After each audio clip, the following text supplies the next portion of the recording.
Okay, here's a quick video. This video is about To Brooklyn Bridge by Hart. I've read it so many times. I love it. It's maybe one of my favorite poems. It's got, well, there's no humor in it, but the images and the music of the words is really, really incredible. So it goes like this.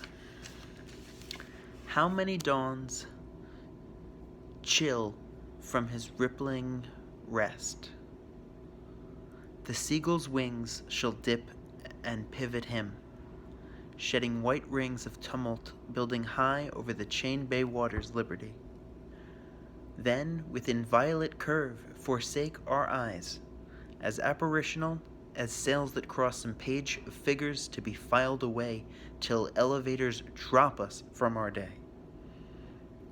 I think of cinemas, panoramic slates with multitudes bent toward some flashing scene, never disclosed but hastened to again, foretold to other eyes on the same screen. And thee, across the harbor, silver paced, as though the sun took step of thee, yet left some motion ever unspent in thy stride, implicitly thy freedom staying thee. Out of some subway, scuttle, cell, or loft, a bedlamite speeds to thy parapets, tilting there momently, shrill shirt ballooning, a jest falls from the speechless caravan, down wall, from girder into street noon leaks, a rip tooth of the sky's acetylene. All afternoon, the cloud-flown derricks turn. Thy cables breathe the North Atlantic still, and obscure as that heaven of the Jews, thy guerdon, accolade thou dost bestow, of anonymity time cannot raise, vibrant reprieve and pardon thou dost show.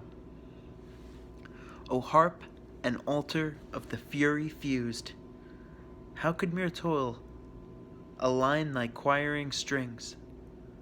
Terrific threshold of the prophet's pledge, prayer of pariah and the lover's cry. Again the traffic lights skim thy swift unfractioned idiom, immaculate sigh of stars. Beating thy path condense eternity, and we have seen night lifted in thine arms. Underneath thy shadow by the pier I waited. Only in darkness is thy shadow clear. The city's fiery parcels, all undone, already snow submerges an iron year. O sleepless as the river under thee, vaulting the sea, the prairie's dreaming sod, unto us lowliest, sometimes sweep, descend, and of the curved ship lend a myth to God.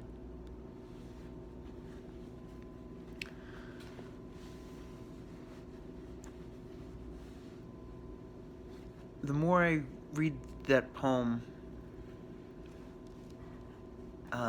first off, these sounds that he creates, I don't know very much about Hart Crane as a person, but I know that I've heard that he was very, very hard on himself, and it kind of shows in his work that the lengths, he doesn't leave a single part of it where it's like not perfect in a way, that his imagination is always on fire, and he's always making these sounds that deconstruct into other sounds in the poem. It's really pretty incredible. There's not a single part of it that isn't a kind of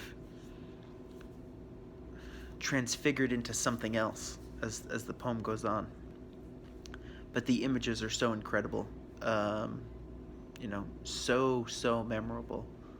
And the way he starts it off is really, really beautiful. The how many dawns, just starting us off right at the beginning of the day.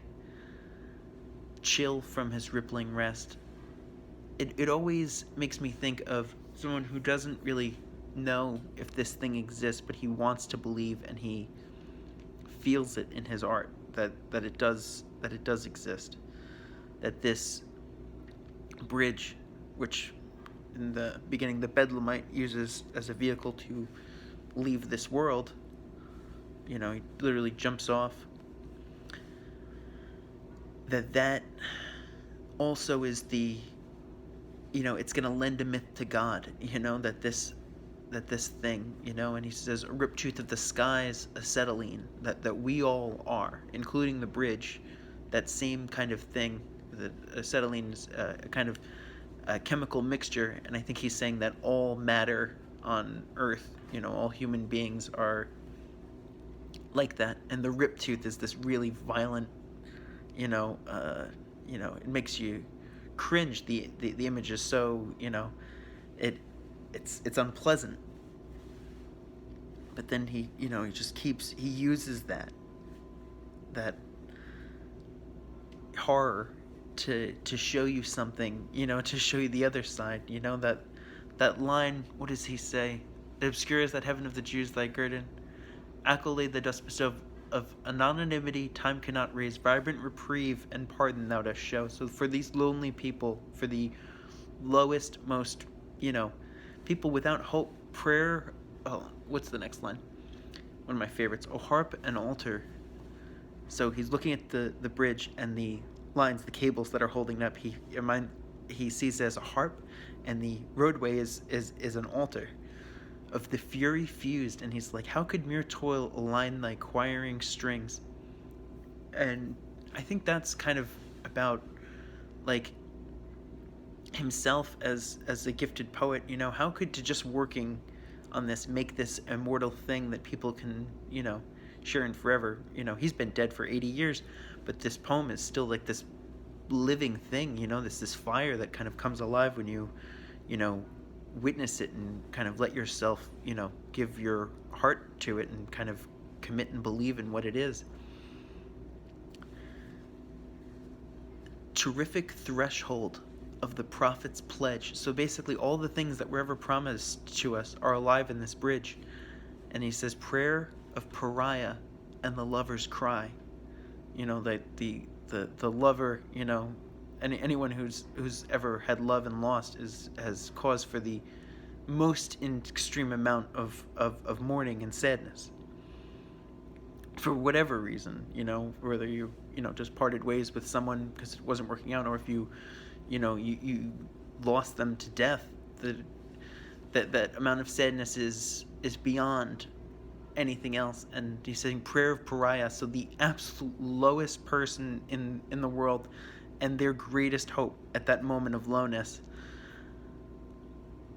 And then he just gives, like, this is probably my favorite image of the poem. He says, again the traffic lights, so nights come down, the traffic lights skim thy swift and fractionadium. He's seeing the cars driving through, the lights are passing through the cables, and he says, immaculate sigh of stars.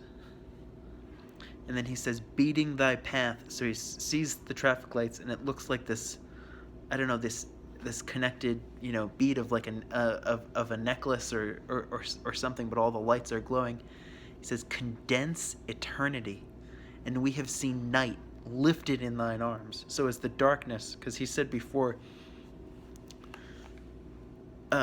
noon leaks after the Bedlamite fell, the suicide. He said, from girder, he said down wall. So he's saying, well, first he says a jest falls from the speechless caravan. So the jest is somebody maybe making a joke, like when people sometimes do when someone's threatening to kill themselves. Somebody, says like jump or something like that. Or maybe they mean somebody couldn't handle how uncomfortable the silence was of the people watching, so they made a joke out of this man who just, ripped himself into an eternity. So he keeps repeating that image of down, and it's really, it's throughout the whole poem, but we keep getting this image of things falling, the elevators drop us from our day, with inviolate curve, forsake our eyes. Like it's literally all in all constantly being used. But he says, and we have seen night lifted in thine arms, that this bridge is God, this mother that's sheltering night, that's sheltering all the dead, like like her baby, that this eternity that we're being ripped into is God. It is the prophet's pledge,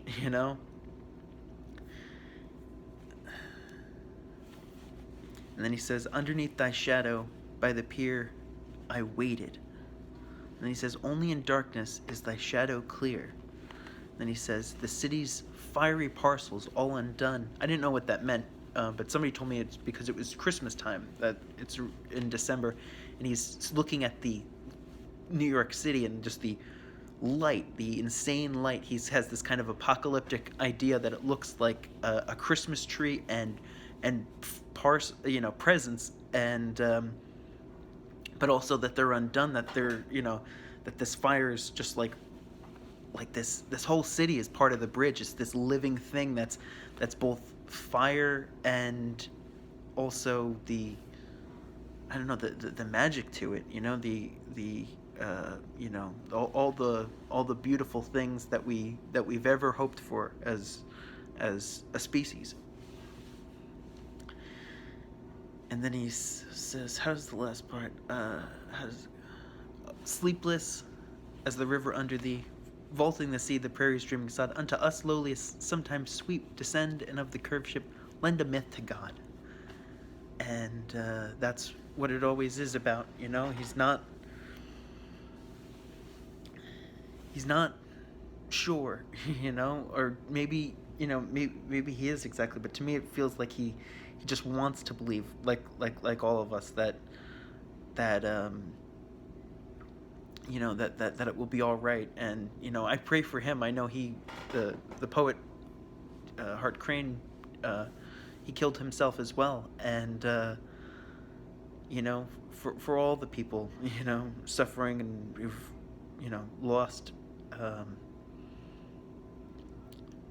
you always we're indebted to them to live every day, because at any moment we all could join them. And that's why being alive is such an important thing. You're indebted to those who have gone before you, and in some cases had no choice. And getting off topic, but it's that we're part and parcel of each other, that we're all connected in this, and that what we sometimes feel as our isolation is actually another form of connection, and that in a lot of ways that the suffering and the worst things that we can conceive of are modes that are ways that beauty can be found. Okay, I don't want to get any more off topic, but I hope you enjoyed that one. It's To Brooklyn Bridge by Hart Crane.